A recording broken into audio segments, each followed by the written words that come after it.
नमस्कार, मैं हूं पवन त्यागी। जय बागेश्वर बालाजी महाराज, जय धीरेंद्र शास्त्री। एक बार फिर से मैं इस मुद्दे पर बात करने के लिए आपके सामने हूं। मुद्दा है बागेश्वर बालाजी धाम, धीरेंद्र सरकार। हमने देखा कि पिछले दिनों किस तरह से बागेश्वर धाम बालाजी महाराज सरकार के विरुद्ध षड्यंत्र करने वाले लोग किस तरह से इकट्ठे हुए। कोई माइंड रीडर को टीवी पे बुलाया जा रहा है और उसकी तुलना एक ऐसे भक्त, एक ऐसे व्यक्ति, एक ऐसे संत, एक ऐसे महंत से की जा रही है जिसका केवल मात्र उद्देश्य यह है कि सब लोग सुखी रहें, विश्व का कल्याण हो। क्योंकि देवता, भगवान, शक्तियां किसी एक व्यक्ति या किसी एक धर्म की नहीं होती। आपको याद होगा धीरेंद्र शास्त्री जी का वो बयान, जब वो मंच पर अपने एक मुस्लिम मित्र की बड़ाई करते हुए ये बता रहे थे कि किस तरह से मुसीबत के समय में उनको उस मुस्लिम मित्र ने मदद दी। ये कोई खुले हृदय वाला बता सकता है। मतलब साफ है कि धीरेंद्र शास्त्री एक भक्त हैं और उस भक्ति के कारण उनकी कई पीढ़ियों से ये परंपरा चलती आ रही है कि जो भक्ति की शक्ति उनके पास है वो उसको केवल अपने निजी उपयोग के लिए प्रयोग नहीं करेंगे। चाहते तो धीरेंद्र शास्त्री ये भी कर सकते थे और उनके बाबा जी, क्योंकि 3-4 पीढ़ियों से वो काम चलता आ रहा है। केवल जो आज आप देख रहे हैं कि धीरेंद्र शास्त्री जी कार में घूम रहे हैं, धीरेंद्र शास्त्री जी के पास एक बड़ा सा मंदिर मठ दिखाई दे रहा है, ये आपको अब दिखाई दे रहा है जो पिछले कुछ सालों में निर्माण हुआ है। इसके पहले उनके पिताजी एक साधारण परिवार की तरह थे और उनके परिवार में जिस तरह की गरीबी थी वो सच की घटनाएं आप जब जाएंगे बागेश्वर बालाजी धाम सर जाएंगे, वहां आपको गांव गांव गली गली में उनकी कहानियां, किस्से आपको सुनने को मिलेंगे। यानी वो हकीकत है।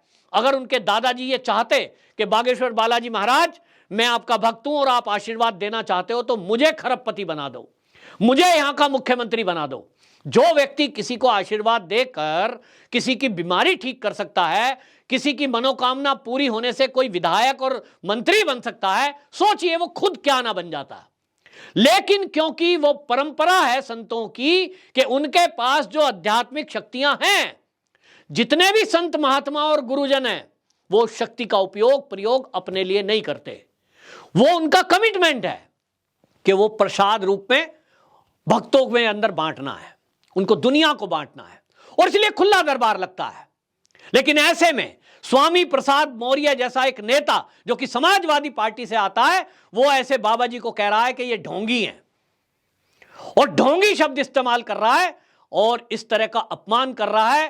वो एक सोची समझी रणनीति के तहत रामचरितमानस की प्रतियां जलाना, रामचरितमानस पर सवाल उठा रहा है। इसके पीछे भी एक षड्यंत्र समझ में आ रहा है।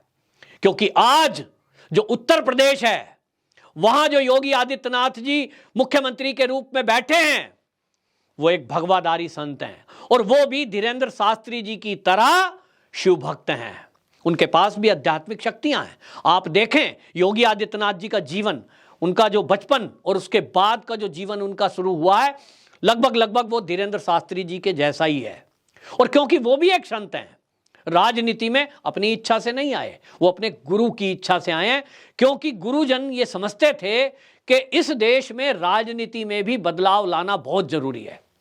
हमें अपनी बचपन की बात याद आती है कि जब हम देखते थे कि राजनीति में बड़ा भ्रष्टाचार है, तो भ्रष्टाचार कैसे मिटेगा?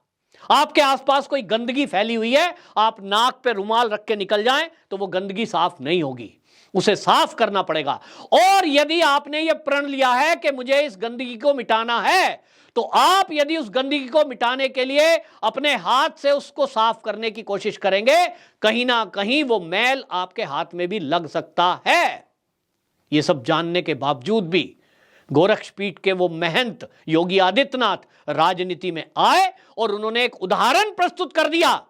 5 बार के सांसद बनने के बावजूद भी कोई एक पिन मात्र भी, एक कण मात्र भी उनके ऊपर यह लांछन नहीं सिद्ध कर पाया कि उन्होंने कहीं भ्रष्टाचार किया है, उन्होंने कोई भाई भतीजावाद किया है।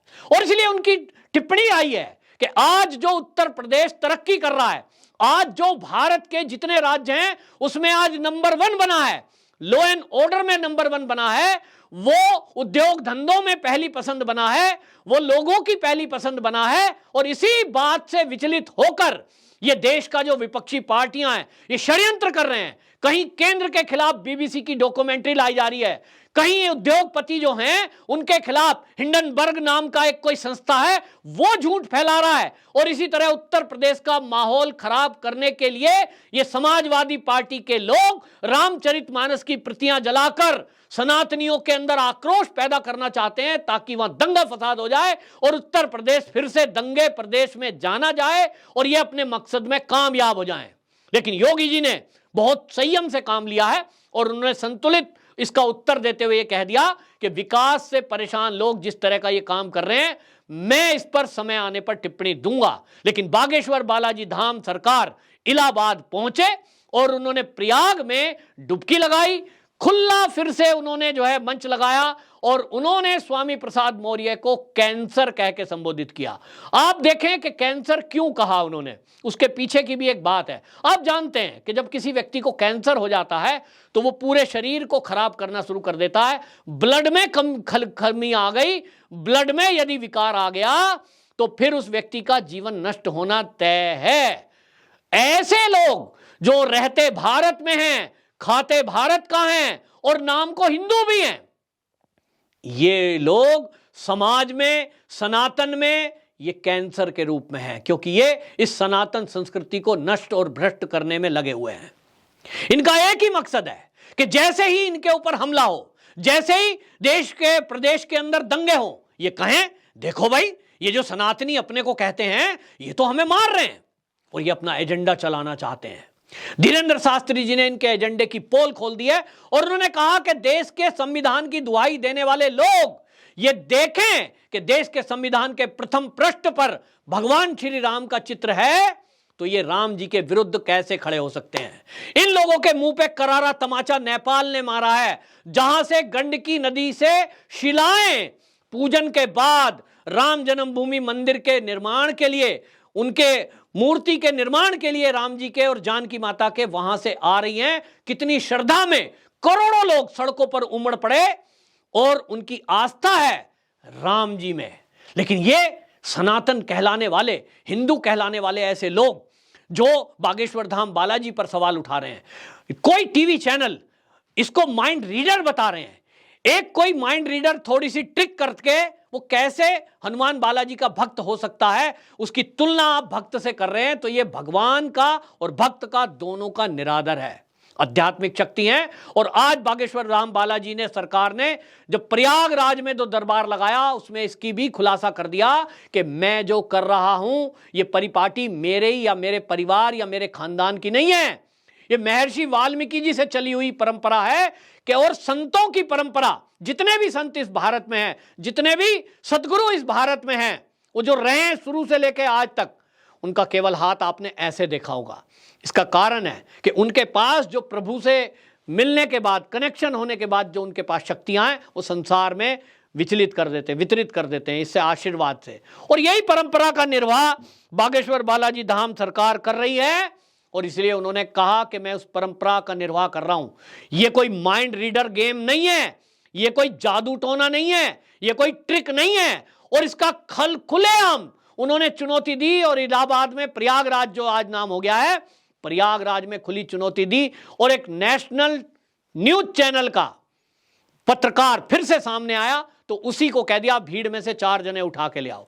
4 जने उठा के लाते हैं, 4 पर्ची बनाई जाती हैं। धीरेंद्र शास्त्री जी पहले ही पर्ची बना लेते हैं, आने वाले लोग जिनको पत्रकार उठाकर लाए थे वो समस्या उसके अंदर निकलती है और वो कहते हैं ये मैंने नहीं किया, ये भगवान बालाजी ने किया है, हनुमान जी ने किया है।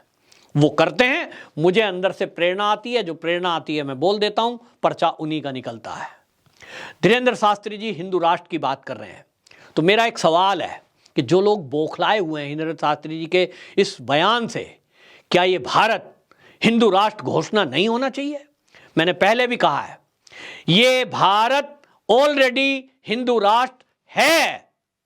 अखंड भारत को खंडित करते करते जो आज भूभाग बचा है जिसको हम भारत कहते हैं, ये भारत अखंड भारत का ही हिस्सा है जिसकी सीमाएं सुकड़ती चली गई हैं। लेकिन अब इसके आगे क्या? कुछ लोग इसके भी खंड खंड करने का सपना देख रहे हैं। लेकिन अब सनातनी जाग गए हैं, अब राष्ट्रभक्त जाग गए हैं, अब संत समाज जाग गया है।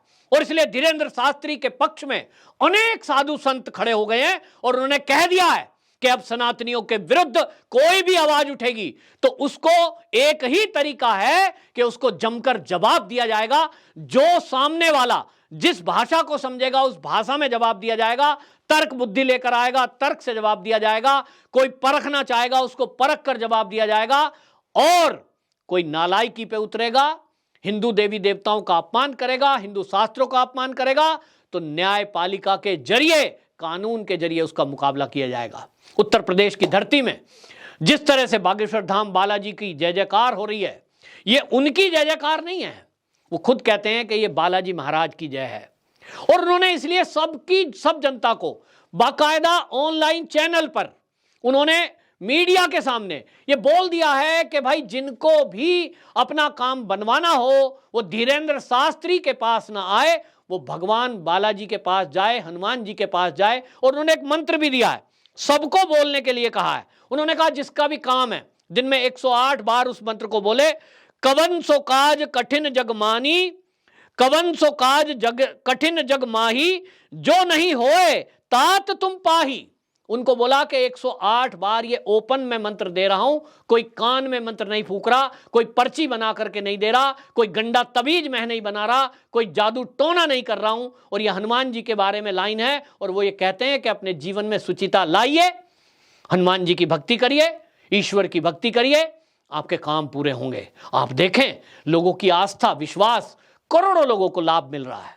और वो ये भी कहते हैं कि डॉक्टरी राय भी लें यदि आपका इलाज चल रहा है, इसमें हर्ज क्या है।